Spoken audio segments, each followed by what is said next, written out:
He gave a voice to the victims of grooming gangs, and now, of course, it's led to a national inquiry. GBNews exists to make sure those concerns are put forward and people feel as though what they want to ask is put to those in power. We don't take orders from anyone. We ask the questions our viewers and listeners want answering. I know what's actually being discussed by my family and my friends.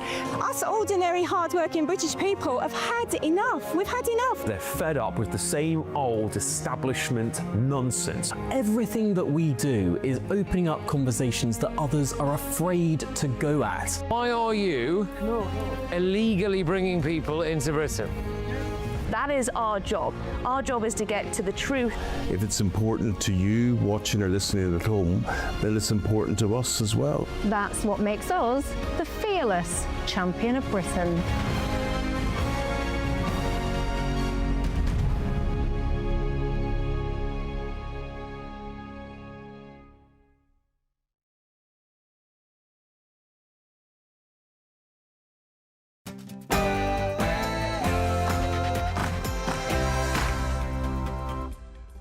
Hello there, it's 6 o'clock. I'm Michelle Dewberry and this is Dewbs & Co. Coming up tonight, responsible radicalism. That is what's been promised to us today at the first full day of the Tory party conference. And it's policy galore, leaving the ECHR, cutting welfare spending, deportations, reduced foreign aid, benefits for Brits only, and lots more. But where have I heard some of this stuff before? Let's take a look at it all, but tell me this, would you trust the Tories again?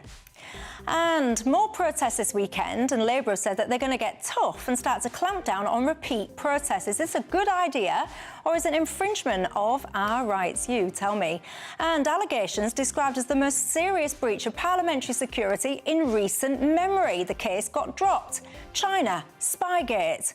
What's going on?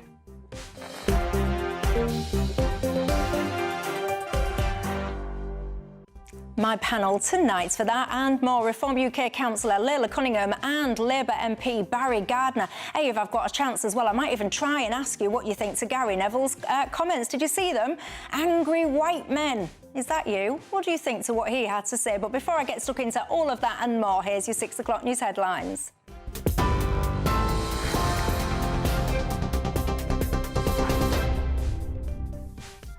Very good evening to you from the newsroom. The top story tonight. The Conservatives are promising a £5,000 boost for first-time buyers, calling it a first job bonus to help young people onto the property ladder. Shadow Chancellor Mel Stride unveiled the plan at the party's conference in Manchester, saying it will be funded by £47 billion in cuts. Welfare, the civil service and foreign aid are all in the firing line as the Tories try to prove they're tougher on spending than Labour. Well, it comes almost a year since Kemi Badenoch took over as Tory leader and weeks before Labour's budget, where tax rises haven't yet been ruled out. Here's Mel Stride speaking earlier today. No more pretending we can keep spending money we simply do not have. It falls to us, as today's Conservatives, to do the responsible thing. That's the right thing for our country. And it's also the right thing for the next generation. So to younger people I say, we will get debt off your back. We can and we will. First-year doctors in England have voted overwhelmingly in favour of strike action over job insecurity. The British Medical Association says 97% backed the move on a 65% turnout, saying it's a clear mandate for industrial action. A third of new doctors say they have no regular work lined up from next August, rising to more than half among second-year medics. Talks with the government are ongoing, but the union warns they must deliver solutions on both pay and jobs if they're to avoid walkouts. Activist Greta Thunberg has arrived in Greece today after being deported from Israel, along with 170 others detained on board an international flotilla. The group's vessels were intercepted in the Mediterranean as they tried to deliver aid to Gaza. Israel's foreign ministry condemned the attempt as a PR stunt, but several activists have accused Israeli guards of abuse and humiliation, claims Israel calls complete lies. It comes as another 9 ships have now set sail for Gaza, aiming to also breach Israel's blockade. France has been plunged into fresh political turmoil today after the Prime Minister Sébastien Lecornu quit less than a day after unveiling his cabinet. He says conditions were not fulfilled for him to continue, blaming gridlock in Parliament. The shock move comes just 26 days after he took office, becoming France's 5th Prime Minister in under 2 years. It leaves President Emmanuel Macron facing mounting pressure to call early elections or risk another short-lived government. Here, the latest Gallantry Awards, which honour extraordinary acts of bravery, have recognised 20 people, including Nottingham student Grace O'Malley Kumar for her exceptional courage in the face of extreme danger. The 19-year-old medical student was killed in 2023 while trying to protect her friend Barnaby Webber during the Nottingham attacks. Prime Minister Sir Keir Starmer says her legacy will live on as a powerful example of heroism. In sport, former England captain Lewis Moody has revealed he's been diagnosed with motor neurone disease, the same condition that claimed the life of Rob Burrow. 47-year-old World Cup winner says he's only learned of the diagnosis just 2 weeks ago. Speaking alongside his wife, he said telling his teenage sons was the hardest thing he's ever had to do. Having to tell the boys, I mean, you know, 2 brilliant boys, and that was pretty heartbreaking, wasn't it? But and I didn't like the boys not knowing that we were having a tough time because they'd want to support us. So as soon as we could, we wanted to tell them. And the Queen has led tributes today to author Dame Jilly Cooper, calling her a legend and a wonderful, witty friend after her sudden death, aged 88. The writer of some steamy bestsellers died on Sunday after a fall, with her family saying it came as a complete shock. Queen Camilla joked she hoped Jilly's hereafter would be filled with impossibly handsome men and devoted dogs. A public Thanksgiving service will be held at Southwark Cathedral in the coming months. That's the news on GB News. Do stay with us with plenty more still to come.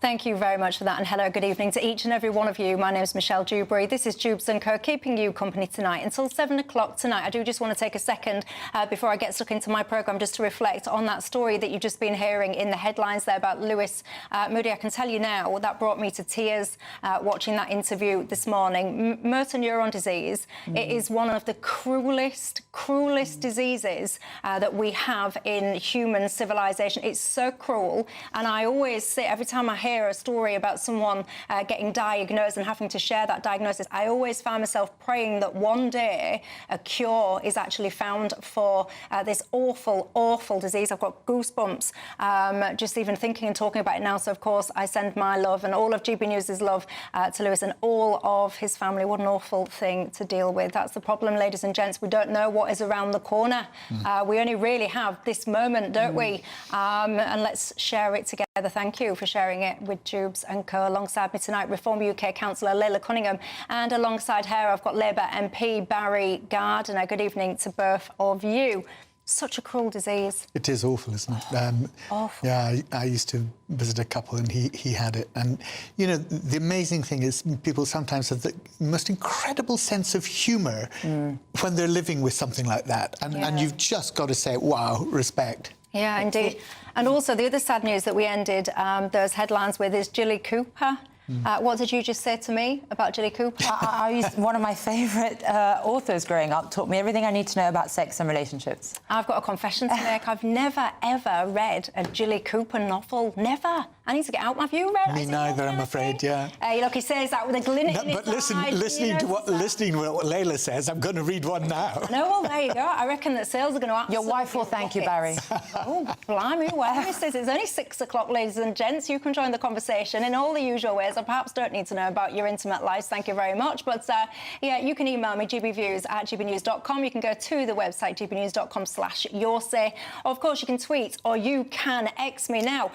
Day 2 2 of the Tory party conference. The first full day for most of you, because you might have spent your weekend doing better things, to put it mildly, than watching political conferences. Today, responsible radicalism. That is what we have been promised. So should we just take a moment to press pause, cross live to Manchester for our political editor, Christopher Hope. He can just give us all the latest updates of the policy announcements, because they've come thick and fast. Christopher, good evening to you. Good evening, Michelle. Great to see you. I'm here in the Labour Party, the Tory Party conference. Labour's last week, Tory Party conference here in Manchester. We expected no policies until 2027, when they've come, as you say, thick and fast. We know they're going to try and pull out of the European Convention on Human Rights to give ministers the weapons and the powers to stop those boats and stop the illegal crossings. We know they're going to axe the Climate Change Act. That's Ed Miliband's bill, law he brought in 2008-2009, strengthened by the Tory government under Theresa May. We know that's happening, and also we're here today from Sir Mel Stride, the Tory Shadow Chancellor. He's saying they're looking at £47 billion in spending cuts over 5 years. They're going to cut £23 billion from welfare, £8 billion from the civil service, and it goes on. £7 billion from overseas aid, that figure falling from 0.3 to 0.1% of gross national product, cutting the civil servants by a quarter, 132,000 jobs. The money being spent to cut the deficit, deal with the issue of the soaring cost of servicing that we're seeing, of course, at the moment under the Labour government, and also giving £5,000 bonuses to people starting out on the housing ladder. They don't want to buy a house, they can spend money as they see fit after 5 years. So we have now actual policies from this Tory government, and this afternoon from Claire Coutinho, she's the Shadow Energy Secretary, she says that if were a Tory government in power now, they would cut £165 per year from people's bills by cutting the carbon tax and various wind farm subsidies. So this party, a year later than expected, you might think, is getting behind big policies to try and take on Labour and also try and close that gap with Reform UK. So there's a gathering behind me, I should say, the journalists, photographers are gathering, because Kevin Badenoch is about to appear and go to Labour's circus of despair and play on various spoof circus games. That's the Tory leader there trying to put on an act for the cameras. Answer me this, if you will, because there's been lots of rumour and speculation about the attendance of this conference. Some people tweeting pictures saying that it's been half empty, other people tweeting pictures saying it's been packed to the rafters. Which is it? Well, I think it's definitely a lot emptier than normal. This whole, where I'm standing in the exhibition hall, has been brought in together. They've brought other auditoriums from outside where we are into this building to give a feeling of condensedness, of closeness. But behind, at the back of this hall, there are large gaps where nothing's happening. All the journalists are crammed into the area where normally the speeches are, and the speeches are in a side room over that way. And in fact, that was quite empty, I think, for Mel Stride this morning, the Shadow Chancellor. Of course, that was 10 a.m. this morning. Many activists and supporters may not have been here then, and of course some of them can be drawn across to other events happening. But yeah, it does feel empty, but you might expect that. The party's not in power. They're trying to get back to power. They are producing ideas, but frankly, is anyone listening? Reform UK are leading the polls. They are setting the agenda for policy ideas. What the Tories have done, though, to their credit, they've pulled together a big KC report on leaving the European Convention on Human Rights. Had that happened a year ago, if Robert Jenrick had beaten Kevin Badenoch and said we're leaving the ECHR, I think some people may have resigned from the party at the top end of the party too. MPs may have quit the shadow cabinet, and so it goes on. But I do think this document means that there's a thing to get behind there and take on those who think you can't leave the ECHR. So no one's resigned yet from the top team around Kevin Badenoch, and that for them is a win. Interesting stuff. Christopher Hope, I shall leave you to your party and to your circus games. Have a good one. I'll see you tomorrow.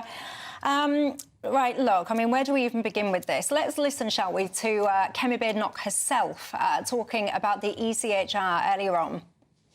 As we work through our detailed plan, we are clear that leaving the ECHR and repealing the Human Rights Act will not mean that we lose any of the rights we cherish.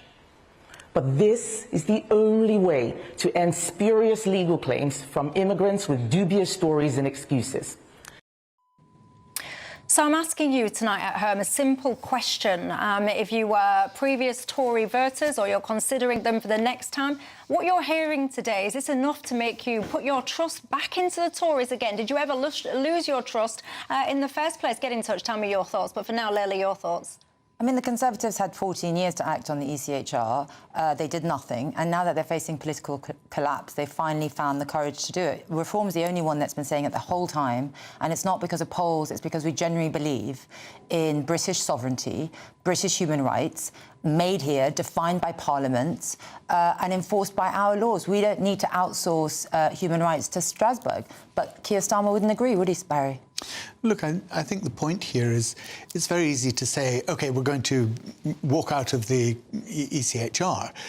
What's more difficult is then to say, OK, how are we going to make sure that we protect the rights of association, that we protect the rights of freedom of speech, against torture and so on, all the rights that are actually enshrined in the ECHR. Now, of course, you're right that we could have this as a standalone British legislation, but what the report that the Tories commissioned also found from Lord Wolfson was that if we did resile from the ECHR, it would cause real difficulties not only with Northern Ireland, but also potentially with security and the exchange of security information. Even as simply as the transferring of biometric data and fingerprints and so on. We don't want that. So I think it's incumbent on anyone who's saying let's get out of the ECHR to say how are we going to do it, not just we are going to do it. So I'll tell you how we'll do it. We're going to repeal the Human Rights Act that was brought in by Blair just to get closer to the EU. USA, Australia, we share biometric information with them. They are not part of the ECHR. We are a proud nation that fought for our freedoms. And now we're begging foreign courts for protection. No, hang on. Let me finish, right? The ECHR was written 75 years ago in post-war Europe, and it was to protect against tyranny. It's outdated, it's abused, and it ties our hands. Leaving the ECHR doesn't mean leaving human rights. In fact, it means taking back control of them. It means defining them right here. And when someone tells me, oh, what about our reputation or our legal standing? I'll tell you one thing, Barry, and that's something that Labour does not understand. There is no greater reputation that any government can have than standing up for your own people. And that's something Labour needs to learn.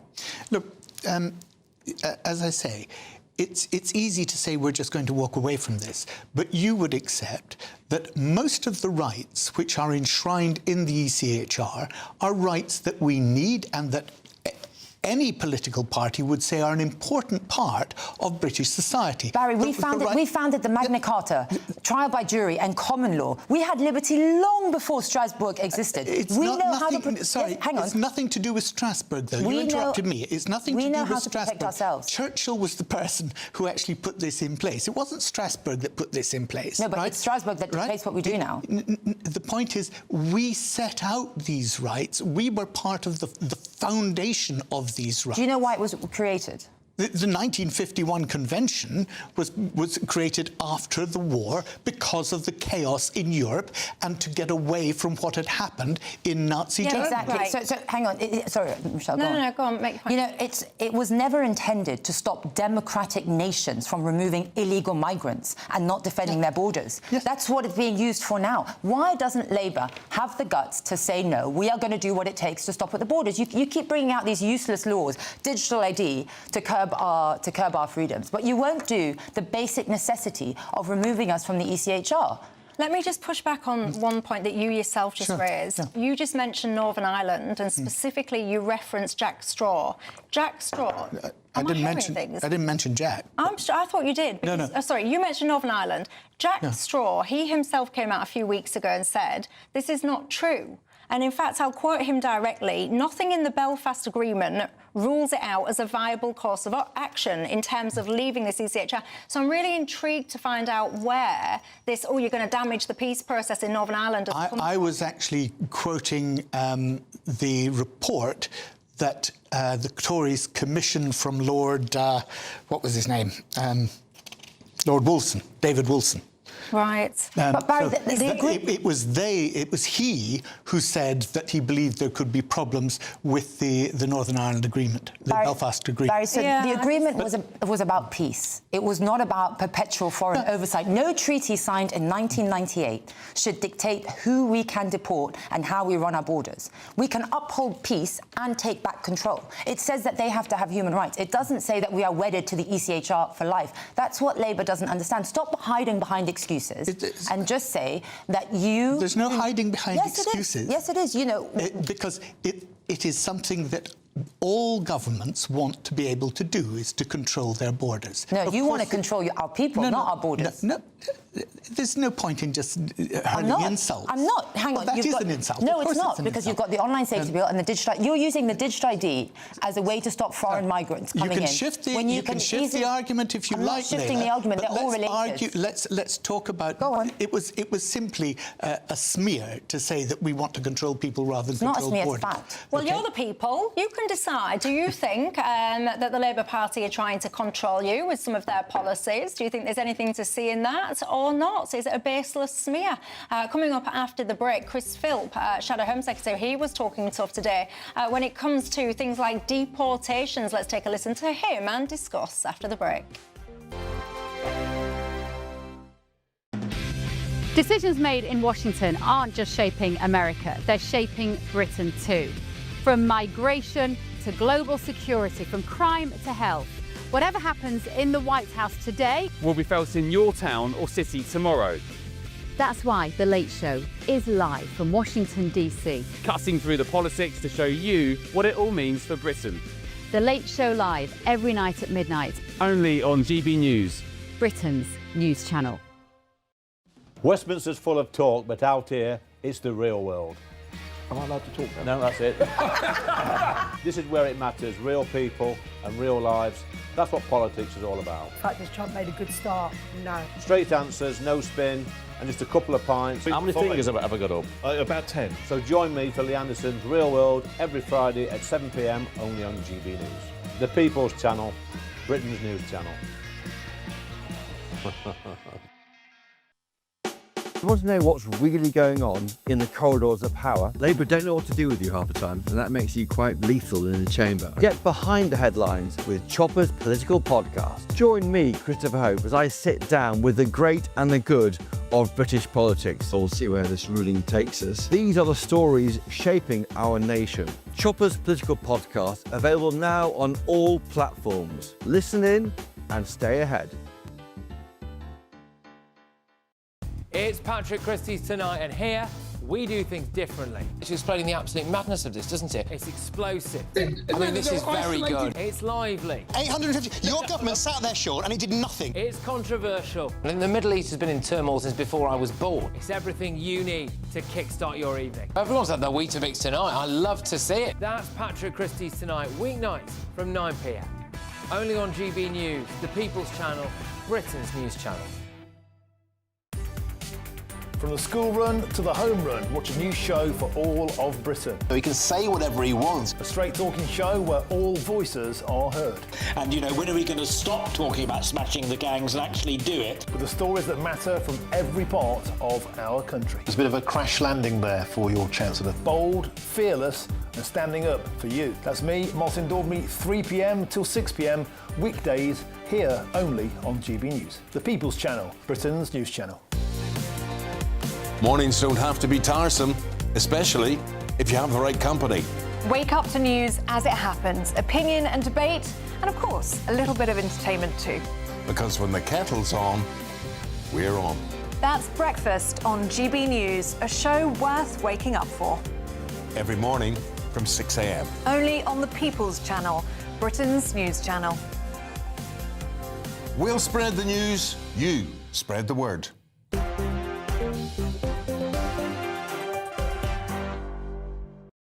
Hello everybody, welcome back to Dewbs & Co. With me, Michelle Dewberry, Barry Gardner and Layla Cunningham. I'm asking you about the Tory party conference today. One of my viewers has just got in touch, Jack. He says, Michelle, this feels like too little, too late from the Tories. We need action, not words. Bill says, Michelle, I'm a former Tory member. The sooner the Tories essentially break up and split into the Lib Dems and Reform, he says, the better. One of my other viewers says, Michelle, Doug, he says, Michelle, I was a Tory party member and I've switched to Reform. But what I find interesting, Doug, you say, whatever happens, I'm staying Reform and I will vote Reform. Honestly, is that what you mean, Doug, that you've made your mind up to such an extent, almost 4 years out from the general election, that you're literally immovable? Is that, honestly, is there nothing at all that either party could do that would change your mind? I don't know. Doug, you said it, not me. Get in touch and tell me your thoughts on that one. But look, let's listen to Shadow Home Secretary Chris Philp talking tough when it comes to migration. Will also create a new removals force in the Home Office, doubling the current budget to £1.6 billion. And by stripping away all of those legal obstacles that I've described and doubling the budget, we can remove 150,000 people a year that have no legal right to be here. That is 750,000 over the course of the next Parliament. This illegal immigration scandal will end. Very tough talking. I mean, sometimes, and I'm not being rude and disrespectful to any Tories that are watching or listening, but sometimes I do feel like I'm in a little bit of a parallel universe, because you're standing on the stages and whilst it might not be the same personnel, the party oversaw significant rises in our country's population and changing demographics. And I find it a little bit odd that the party responsible for a lot of this stuff is now the same party standing on a stage saying, I'm going to do this and I'm going to do this and I'm going to do this. But maybe it's just me. Tell me your thoughts. Layla, did that worry you, Chris Philp talking tough like that? Not at all, because everything that the Tories said they would do in the last election, they did the total opposite.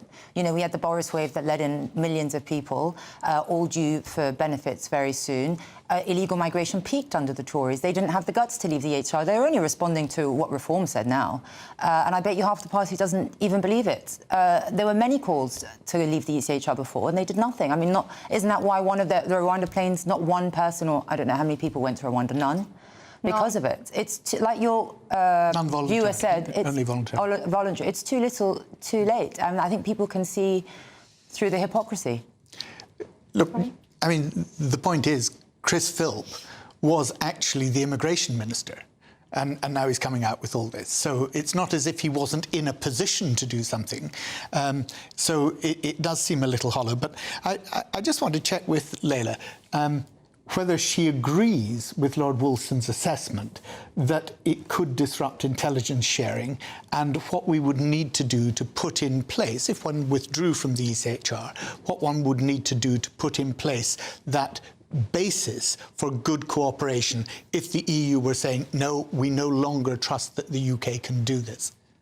You think that the EU would risk all their security because we leave the ECHR? You think that the EU would view Britain, someone that we fought for freedom? We, as I said, we created the Magna Carta, the trial by jury. We are known for our human rights. Hang on. This is what they've said. No, they haven't said it.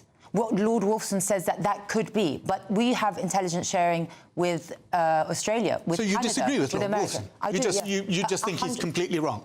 That there's no risk of this at all. I don't think there's any. I think the bigger risk that faces the country now is illegal migrants coming into our country, being housed in towns and centres, sexually assaulting girls. Some of them are terrorists. That, for me, is the most pertinent risk that needs to be dealt with. And I don't think either party, apart from Reform, it has the guts to deal with it. It's as simple as that. Interestingly, the thing is, before Brexit, what happened was people from the Independence Party and the Brexiteers said the EU would never do these things to damage trade because it would damage their trade as well. But then when we actually left, they did. So the idea that we should just ignore these threats and not actually have a strategy to cope with them, and that's all I'm asking you for. I'm asking you what the strategy is to cope with the threat, and it doesn't seem that you've got one. So you're saying that the EU should dictate what we do still? No, I'm not. Yes, you are. You're saying because the EU has threatened to not share security with us. Well, you're telling me we they should haven't. Not, hang on. You're saying because you are undermining a democratic vote. You are saying because the EU has said that it will not share intelligence with us, then we should not withdraw from the ECHR. You know what I tell the ECHR? The EU can You're shove just it. contradicting But yourself, No, I'm not contradicting you are, myself. because you said only a moment ago that the EU hasn't threatened that, and I said no, it's Lord Wilson's assessment. What does Lord Wilson? Now I understand has that he spoken to everyone in the EU? I understand that you disagree. No, he's prepared a 200-page report. I understand. We know all about reports. I know. I don't believe in reports. I believe about the threat on the ground. Well, what I'm asking you about is, given that there is a report that does. A credible report, let's say, that does actually say this is a risk, it's a danger, then doesn't it make sense, given the history here of not taking those sorts of risks with the EU seriously, for you to say, what risk did we not take seriously? The risk to our trade. What risk to our trade? Have you seen the big US trade agreement we've just signed? The one that your government just signed with India? Is that a risk? We could not have signed those under Brexit. No, we couldn't. Do Brexit. But equally, could we have signed a trade deal with the US if Brexit didn't happen? No. Leila, you're changing the subject, and I understand why. You just asked me about trade. No, you asked me actually what had happened with the EU, and I said that we'd said. You said that we ignored risks that were highlighted before. I asked you what those risks were, and you said they were risks to trade. I asked you to outline those risks, and I'm counteracting that. I'll tell you what they are. It's on every credible indicator, it's a 4% reduction. I'm sorry, it's not a 4 degree. It's a 4% reduction. It's already happened. It is not a reduction. It is a 4% potential. No, I'm sorry. Lack of economic reduction that we could have had. No, it's not. No, you're saying. All I would do, Michelle, is ask your viewers to Google it. What is the loss of GDP that has come about as a result of Brexit? Barry, let me ask you one thing. They can Google it. Don't believe Leila. Don't believe me. Google it and find out for yourself. And let us know, viewers, if it really is a definite 4% decrease, because I can assure you that it's a projected one, and no one knows if it happened or not. And you know that. You're quoting this 200-page Lord Wilson report. I've already said to you that one of the key things that you're mentioning about the Good Friday peace agreement that's highlighted there, one of the architects of that Good Friday Agreement completely disputes the findings in that report. So what I would say to you is I would raise question marks about some of the things that are in there. And I'd also question as well whether other countries are at some point, at any point, actually going to consider leaving the ECHR, because this mess of uncontrolled immigration, it's not just affecting the UK, everybody. It's affecting so many other countries. I'd be interested to see. But Michelle, that's why we need to as well. That's why we do need to tackle the whole basis of the 1951 Convention. That's why we rip that up, put it in the bin, because the world has changed monumentally. Absolutely, since 1951. and I've said that on your show and other shows repeatedly. We not rip it up, but we actually need to get a new.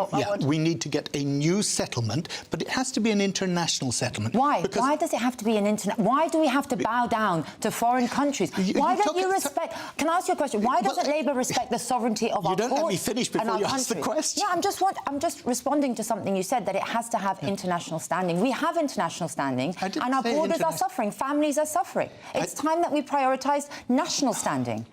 What I said was that we need international cooperation.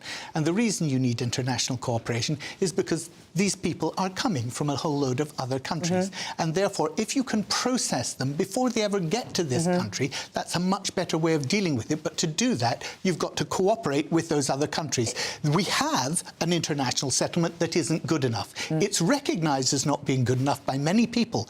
But the way of solving that is then to work together constructively with the people who are our allies to make sure that we get a settlement that works. Is that like the deal you made with France, 1,000 in and 3 out? Is that the kind of international cooperation you're talking about? That wasn't a big success, is it? Leila, you diminish things, but let's be clear. Sorry, what am I doing? Do you think that was a success? Let me be clear in answering your question. Is a pilot scheme. Is it a success? It hasn't finished yet, so you can't assess it yet. Of course I can assess it. I'll tell you what is a success. Of course I can assess it. For the first time, this country and other countries are working to ensure that people are processed in a foreign country. And that's the first time since Brexit, because before that, actually, we had the capacity to return people. But we never did, and you know that. But we did, actually. No, we didn't. Under the Dublin Convention, you know that we didn't. And let me tell you, actually, it is not... Hold on, because that's not factually right. Under the Dublin Convention, we did return people, but ultimately, in many of the key years where you measured these metrics, we were a net recipient of people. Yeah, but we were able to return them, yeah. Barry, let me just... So your deal with France, right, you know that they get a veto on who we send back and we don't. Do you not think that's a weak agreement? We pay for them to go back. Do you think any government that's strong and really has the interests of our country at heart would accept such an agreement? Well, I remember... It's a surrender to France. It's the first time any other country, France or any other country, has agreed that there would be processing on their soil. Right? Yeah, of course, because they decide who to send back. No, because we would then be deciding who we take, OK? You have no veto. Do you not know your own deal? The UK has no veto on who we take from France. That's the mad thing. That is true, Barry. Yeah. Come on, Barry, you should know that by now. But we have no veto. Actually, we don't decide who we take back. We're just given, and of course they're going to give us the worst offenders, and they're going to take the best offenders from us. It's not even a deal. It's a farce. It's a headline. Well, it's another virtue-signalling headline from the Labour Party who doesn't have the guts to leave the ECHR. Let's tell our voters you're going to tinker around the edges, and we're going to have illegal migrants who are stuck here, paid for by the taxpayer, who go on to sexually assault young girls, and who are terrorists. Look, let's stop associating all illegal migrants with sexual assault on land. How do you know? Shall I tell you why? How do you know? Shall I tell you why? How do you know? Because Rape Crisis, actually the people who do take a very serious interest in this, will tell you that 6 out of 7 rapes are actually committed by somebody within the family and somebody that is known to the person. No one is denying... So let's not pretend that all... Look how angry you get to defend foreign migrants. I'd like to see that anger to defend foreign nationals. I mean, British people. So let me tell you, no one's denying... What I'm angry about is the way in which you smear innocent people. Innocent? They are illegal migrants. They've entered our country illegally. You've decriminalised entering our country illegally. Let me tell you, no one's denying that we have homegrown sexual predators. Of course not. That's why we're the only party that's calling for stronger sentencing and stronger policing. But, Barry, you're not there is a difference. Yes, we are. No, there is a difference. Foreign criminals don't have to be here. So who's shouting now? Your party... Who's shouting now, Leila? Don't shut me up. Your party... No, I'm just asking you the same question you asked me. Your party is importing them, putting them in hotels, and calling anyone who complains and says enough as racist and divisive. That's exactly what's happening. So I'd like to see that anger that you just had when you defended foreign illegal migrants, criminals, as you do for our sexual girls who are being assaulted. Well, there you go. What do you think to that, ladies and gentlemen? I've got to tell you, passions do run high in the studio and among you at home. You'll have very strong opinions on that. Many of you getting in touch and saying, Michelle, what you want to see is a pact between the Tory party and Reform. I'm not sure I will ever see that day, are you? Coming up after the break, there's much more to discuss. I'll see you in a minute.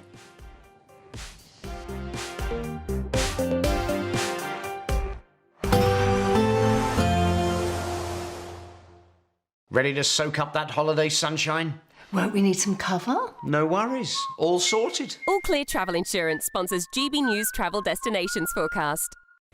It's a bit of a mixed picture across the Mediterranean over the next couple of days. Plenty of showers around for the Canaries as we head through Tuesday afternoon. Perhaps some fairly brisk winds too. But for much of Spain, Portugal, southern parts of France and Italy, there'll be plenty of sunny spells on offer. However, for the Balkans, a lot of wet weather around, perhaps even some snow over the mountains. So definitely feeling a little bit cooler here with some brisk winds too. There is going to be more sunshine on offer as we head through the rest of the week, and temperatures quite widely into the 20s for most of us. All Clear Travel Insurance sponsors GB News travel destinations forecast. Hello there, good evening. Welcome to your GB News weather update from the Met Office. Over the coming days, high pressure is set to dominate our weather, which means many areas will see dry and settled conditions, though we can't rule out some light rain at times. And we'll see that light rain start to push into the far northwest this evening as frontal systems edge in closer. A fair few isobars on the chart here too, so quite blustery at times, but otherwise high pressure sitting to the south, which means staying mostly dry, though we'll see some thicker clouds start to edge into Wales, southwest England. This could produce some odd spells of drizzle, particularly around hilly areas. But the main source of the rain will be pushing into parts of Scotland, Northern Ireland, so quite a wet start here and quite cloudy for many areas, so remaining mostly mild. Most towns and cities dropping between 11 to 13 degrees Celsius. So once again, it is set to be another wet start across Scotland. It still could be fairly blustery around western coast, though those winds will ease away through the course of the day, perhaps seeing some brighter spells to the very far east of Scotland. Across Northern Ireland, once again, plenty of low clouds, some light outbreaks of rain. This will also start to push into northwestern parts of England. Wales and southwest England, once again, mostly dry, though plenty of low cloud, which could lead to a gloomy start and some patchy drizzle around hilly areas. Elsewhere, we could see some low cloud, mist and fog, but it should clear away fairly quickly through the morning and remaining mostly dry across much of England and Wales, perhaps more cloud around compared to this afternoon. Outbreaks of rain starting to edge into northern parts of England and Wales, but generally clearing across Scotland and Northern Ireland, so turning brighter here, just a few showers across the far north of Scotland. And it's still going to be warm in the sunshine, not quite as warm as this afternoon though, highs reaching around 17 to 18 degrees Celsius. Now, some remnants of cloud and rain could start to skirt its way into southern parts through the early hours of Wednesday, eventually clearing through the afternoon. But for most, it should be another dry day, sunny spells, more cloud across Scotland once again with some blustery showers. But high pressure remains dominating for the rest of the week, so it should be mostly dry, a little cloudy at times, and temperatures around about average for the time of year.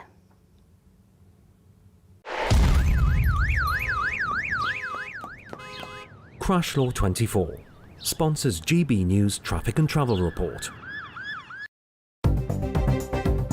Good evening. This is the latest AI travel news from GBNews.com. Road users should exercise caution on the A92 Tay Road Bridge due to high winds, resulting in a 30 mph speed limit and closure to double-decker buses. The M54 eastbound between Junction 1 and the M6 in Staffordshire is delayed due to an incident, with all lanes closed. On the M25 anti-clockwise, one lane remains shut between junctions 24 and 23, contributing to 15-minute delays. Travellers on the A30 westbound between the A39 Newquay West and A390 face a 30-minute delay. For more travel news, go to gbnews.com. Crash Law 24 sponsors GB News Traffic and Travel Report.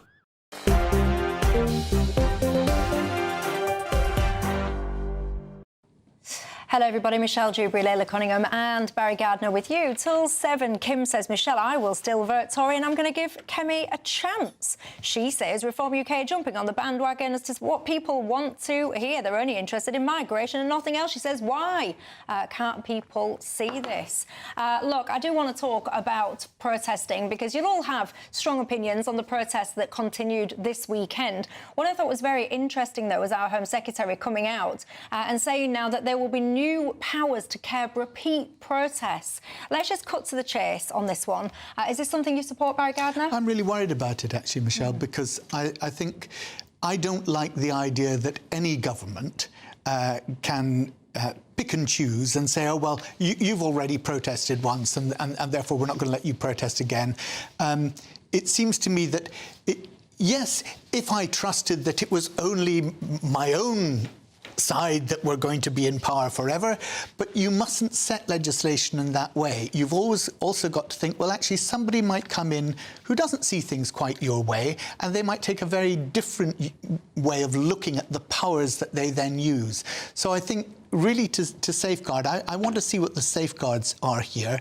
I know it's for the police to have the discretion, but I am really worried about any government giving too strong powers to regulate what we have the freedom to do in this country. So would you vote against it then? Well, as I say, I want to look very carefully at what the safeguards are. We haven't seen that yet, and I need to look at whatever legislation they bring forward. Lila? I mean, you're right, Barry, we agree for once. Cumulative effect is too vague. It's basically, for me, it feels like a tool to suppress dissent in places where there's repeated protests, you know. And the same power that silences one protest today can silence another tomorrow. Yeah. You know, you can have protests on ULEZ, rape gangs, farmers' marches, and there can be like, you know what, it bans protest on the basis of repetition as opposed to the basis of public protection. Yeah. And the thing is, once we trade our liberties for safety, we end up with nothing. And that is increasingly what we're seeing in Britain, because freedom never dies overnight. It's bit by bit, you know, it dies with 1,000 cuts, and it's always justified by a crisis or an emergency. Leila, we're going to lower Michelle's ratings if we agree too much. Right? Yeah, go on, Barry. Look at you two. Besters, I'll get you special best. But I think the point is here that they've said that these powers would be given for the police to assess the impact on the community. Well, how do you do that? That's a very subjective test, and that's what I find deeply troubling about this. What I found interesting, by the way, was when there was the Unite the Kingdom rally the other weekend. I think there was 20-something arrests, and loads of you will get in touch, Michelle, and say, oh, Michelle, 8 of them was from this side, the rest of them, that's not true, by the way. That's been fact-checked, that's not true. But anyway, there was 20-odd protests. There was so much condemnation, statements issued left, right and centre about these protesters. I barely saw a thing about the fact that these 500 arrests there were that took place over the weekend. I found that very, very interesting. If you're really concerned about civil liberties, though, many people, I don't buy your argument that these digital ID things are to clamp down on illegal migration. That does not wash with me whatsoever, Barry Gardner. Well, yes, it's not my argument. It's the Labour Party's argument, or at least the leader of the Labour Party's argument. But we already have digital biometric data for migrants into this country who you know, if they want to go for a job, it has to be checked on a computer database that the government holds. So that checking is still there. That digital check is still there for anybody who wants to work. So again, it's an area that I think we need to see very carefully what the fine print is. But it seems to be an argument that maybe the powers that be in the Labour Party are rowing back on. Yeah, go on. No, I mean, the problem is everything, all these restrictions, online safety bill, digital ID, and this restriction on protests, is to protect communities, Barry. But we need to protect the communities from the government overreach. And that's what these people are protesting about. There is a government overreach in our lives, and no one's protecting against that.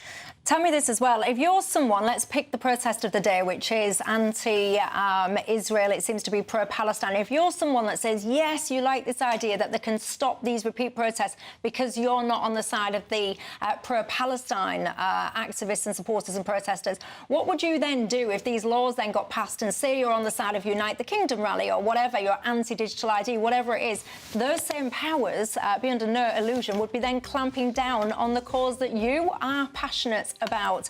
Tell me what you think. To that one, coming up after the break, Spygate, so-called, when it comes to China. What happened with all of that? I'll see you in 2.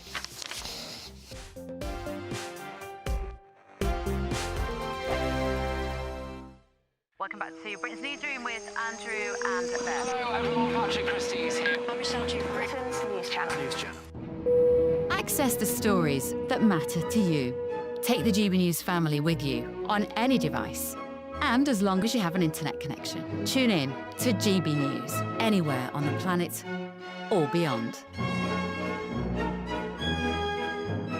GB News, the People's Channel, Britain's news channel. Britain was once the envy of the world. But look around, a nation that no longer knows what it is or where it's going. A country that's broken. How do we fix Britain? How do we bring it back? Friday night with Matt Goodwin at 8 p.m. Only on GB News. Exciting news. Every Friday, my Patrick Christie's Tonight Show is going to have a twist to it. We're welcoming some special guests. You.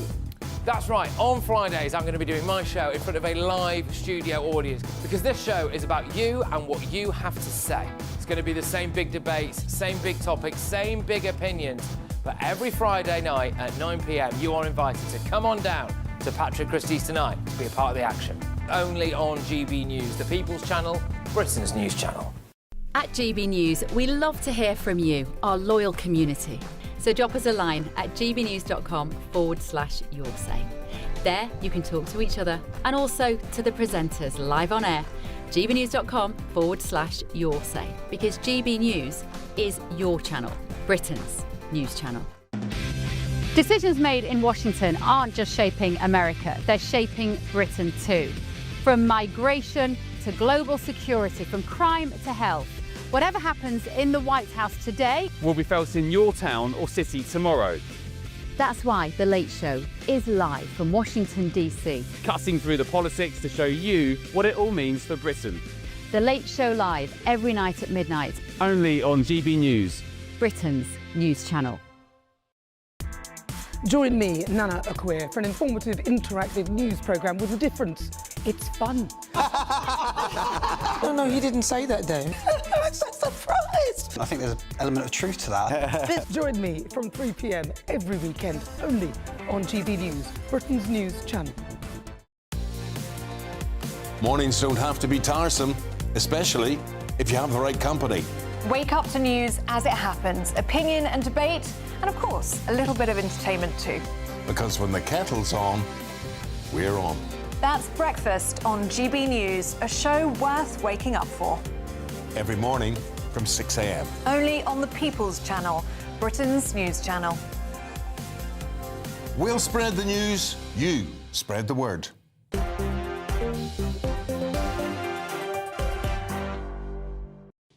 Goodness gracious me, I hope you didn't catch anything that was just being said before we came back. Your hair will be curling right now. Look, let's talk. She was talking about Jilly Cooper, Yeah, she was. But Jilly Cooper has gone to her head, I think. Goodness me, I'm blushing. Right, the Labour Party. They've been accused of undermining an investigation into Chinese spying allegations. This involves UK politicians, and apparently it's all about protecting relations with Beijing. If you don't know what on earth we're talking about, it's been revealed that Jonathan Powell, one of the Prime Minister's closest allies, told a Whitehall meeting that the government, get this, was not really allowed to describe China as, quote, an enemy in court. Apparently, that decision then led to the CPS to drop this case against alleged spies for China. It's all going on, Barry Gardner. Your thoughts? Yeah, look, the Act actually says that it's an offence to pass information that would be directly or indirectly useful to an enemy. It doesn't say that it's an offence to directly or indirectly pass to an enemy information that would be useful. And that's a huge difference. The difference is that in the first, it's the usefulness of the information. You could be passing it to an unauthorised person, any unauthorised person. But the fact that it's out of the government's control means that an enemy might then be able to acquire it. And in the second, it's the passing to an enemy that constitutes the offence. Now, they managed to get this case dropped because they said China isn't an enemy. But actually, if the interpretation that I would certainly give the common word definitions here to the legislation, actually, it still should have been an offence. So, I know the Speaker is really concerned about this. Are you saying that you don't think this case... No, I don't think they should at all, because this was information which the Crown Prosecution Service said at the beginning they thought it was a slam-dunk case. Right. But I think they've misdirected themselves here. Well, actually, they were very clear. The reason why they dropped it is that their key witness initially was going to testify that China is an enemy. Exactly. Right? And now the government has backtracked. Yeah. So it basically collapsed because the government refused to label China as an enemy. Now, just think about that for a minute. They'll label our own citizens extremists, racist and far-right for protesting, but they won't call out a foreign power accused of espionage. And they'll spy on British citizens, digital ID, censor them online safety bill, and arrest them for holding placards. But they won't actually go after hostile spies. How involved should China be in the goings-on in this country? Of course, you've got all the hoo-ha around this so-called super embassy. We shall wait to see what happens with that. But you yourself, you took donations from Absolutely. somebody that was alleged to be a Chinese agent and all the rest of it. Do you think that was appropriate? Absolutely, because and everything that I did was declared, it was up front. The donations that I received actually paid the salaries of people that the person paying the donations had absolutely no control over. I appointed them independently. She was never, ever prosecuted because there was no case to answer. She wasn't even interviewed by the police. It was and that's why I won my libel case, against another broadcasting corporation. This, though, here, these MPs paid public money to employ these people who were then passing information onto a third party. To be fair, they weren't Chinese, so they No, they weren't Chinese. But you and I can both agree. You took money from China. China's not. No, I didn't. Sorry. You hired someone Chinese. No, I took money from a British citizen that was properly declared to employ people to work for British people, and that's what I did. There you go. And the good like any other company. Applying any political pressure to the CPS. Look, that's all I've got time for. Thanks for the debate, everyone. Thanks for your company. Have a good night. I'll see you tomorrow night.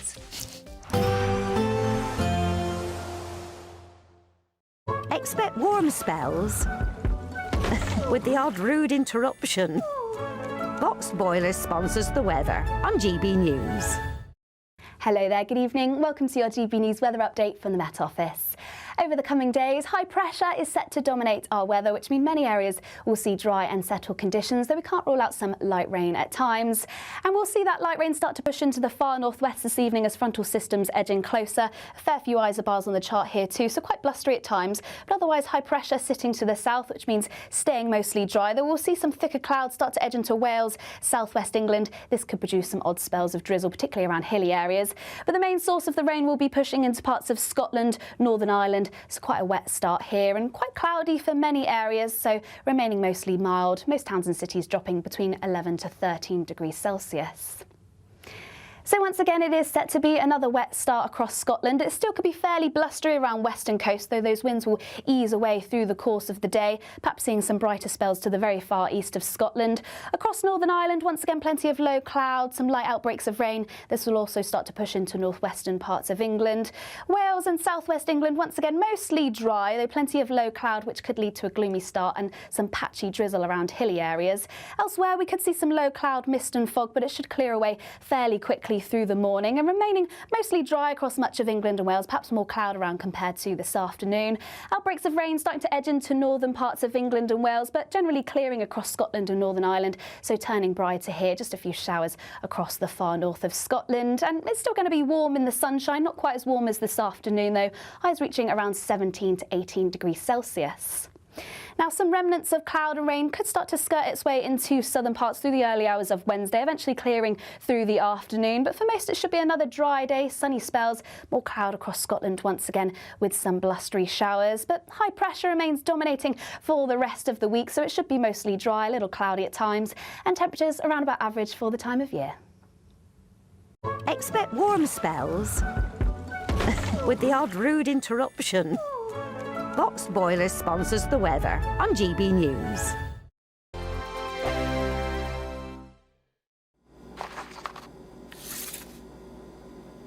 Crash Law 24 sponsors GB News Traffic and Travel Report.